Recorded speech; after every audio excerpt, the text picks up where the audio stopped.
Outside the Box Reviews. You are not prepared! Because today we are taking a look at the NECA Blizzard Heroes of the Storm Illidan figure. And it feels weird switching over to Warcraft after we just spent 4 reviews talking about StarCraft, but that's what this Heroes of the Storm line is. Now granted, there is a video game, an online multiplayer real-time strategy game that Blizzard has used to kind of put a bunch of their different characters together, but I was a World of Warcraft nerd for longer than I'm willing to admit, so to me this is straight up a Warcraft character. And I think this version of Illidan, if I remember right, is more what he might have looked like, I think in Warcraft 3, because once we get to World of Warcraft, he's got wings and giant Hellboy horns and all kinds of crazy crap going on. So it's a little more toned down, a little more normal Night Elf looking version of Illidan, but I think he still looks pretty cool. So let's take a closer look. So Illidan comes with his 2 blades. They look fantastic. A nice gold center here with some great ornamental detailing. And the blades themselves are a green metallic with some black lining in there to make them look very, very cool. Gender side, the blades continue to have their detail on them. And then we have the handle, which is also nicely detailed to look like wrapped wood. You just slide Illidan's hand in there. He holds them perfectly well. I just think these are very, very cool. They are slightly rubbery, so you're not going to have to worry about breaking them too badly, but they don't feel gummy or anything where it's going to be a problem to pose them, which is what you want out of a weapon. Illidan himself has a great sculpt and really good paint applications. And the one thing I think a lot of action figures collectors are going to be so happy about is here we have a figure where you don't have to worry about getting wonky eyes. Because Illidan has no eyes, instead he has this wrap around his head, just really, really nicely detailed. You can see it's a nice brown with some black dry brushing in there to make it look all nasty and gross. Then we have his purple skin underneath because he is a night elf. Not a whole lot of shading in the skin, but there's a decent amount to bring out the wrinkles and the lines around his mouth. Now with mine, you can kind of see some lines on his lip. I don't know if that's supposed to be face paint or if some of the paint from the teeth kind of hit the wrong place on it, but I think it looks okay. It's not too distracting. Illidan has some really, really freaking huge ears, but some great detail in there. You can see all the little lines inside. His hair is black, and they added some purple shading to it. I'm not a huge fan of the purple shading. I know he's a night elf. Maybe night elves have purple highlights in their hair. Maybe they're going for that kind of iridescent black look, but it kind of reminds me when you see some of the cheaper Hulk figures where they shade his hair with green. I just think it's a little lazy. It's like, oh, look, here's the color we had handy. Let's just use that as a shading color. But he does have these 2 strands of hair that come down the front of his head, and these are rubberized so they can move. You don't have to hinder articulation with them. Then we have the large piece of hair going down the back of his neck. It is even detailed on the underside, though it doesn't have much of a shape. That's also rubberized and you can move it. Then, once again, both figures in this wave came with a ponytail that you had to attach to the figure. We have his top knot, all the braids going up here, and the big plume of hair coming out the top of it, which looks really nice. Going down the rest of Illidan's body, they did a really cool muscular sculpt. It looks almost human, but it has some really hard edges to it that just look not human. I don't know if that's trying to get the video game style, more of an artistic style that they've gone for with these figures, or if that's just supposed to be night elf physique, but it works pretty well for a sculpt. And then they've added these tattoos that are a metallic green surrounded by a darker green lining, and they just look fantastic. Just a great amount of detail went into these to make them look absolutely perfect. I don't remember what other figure it was, but I believe we did get another figure. It might have been a Predator fairly recently that did a similar thing with metallic lining and shapes on it. And I guess I'm just a sucker for that on an action figure. I think it looks really good. Going down to the rest of the body, you can see they've used some darker purples to kind of highlight areas. It's really noticeable in his abs. And that's once again a little annoying because they've used purple as all the shading colors on this figure, besides a little bit of black on the fabrics. But all of his skin and hair is shaded with different shades of purple. And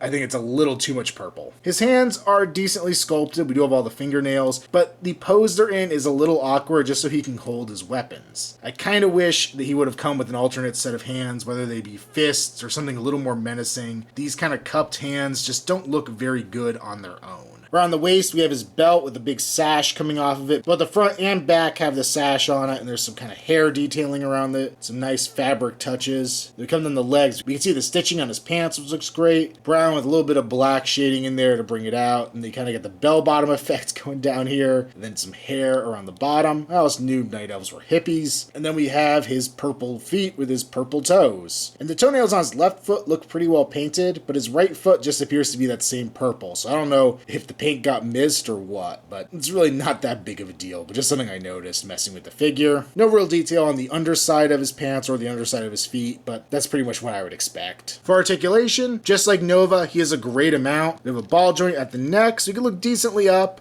and decently down. He's a little hindered looking up by his hair, but not really looking down. We could of course swivel his ponytail as well. His is a little more gummy, so it's not as easy to turn as Nova's is, but you can turn it. He has pin socket shoulders, so they'll go out to the side. It will go forward and back. We have a bicep swivel. We have a hinge at the elbow, which doesn't bend a full 90 degrees, actually probably about 45 degrees when all is said and done. We do have a nice ball joint at the wrist with a great range of motion. We have a ball joint here at the torso, so you can bend forward, back, a little side to side, as well as rotate. But we can also rotate here at the waist. His legs are on a pin socket joint, so they will go forward, back, out to the side, as well as swivel up at the top. Really nice ratcheted double jointed knee, and then a great ball joint at the foot with a beautiful range of motion there. And here's Illidan next to Nova. You can see he's a good amount taller than she is, especially considering he's in bare feet. And that is through Dutch in there because it's a pretty basic human figure to stick next to him. Dutch is actually a little taller than Illidan, which isn't really in scale. Illidan should be taller than, I believe night elves are taller than humans pretty much across the board. But if you're not being an uber geek, it's probably not going to bug you that much. I said in my review of Nova that the flaw with her leg was really one of the few things bringing that character down. I think there's very, very little to say negative here about Illidan. He has some really cool weapons. The sculpt is very, very nice. The paint is pretty good. I guess the paint is probably where I'd praise it highest and ding it lowest, because I'm just not a fan of the pure purple shading, but I absolutely love the green metallic tattoos. So Illidan does get a pretty strong recommend.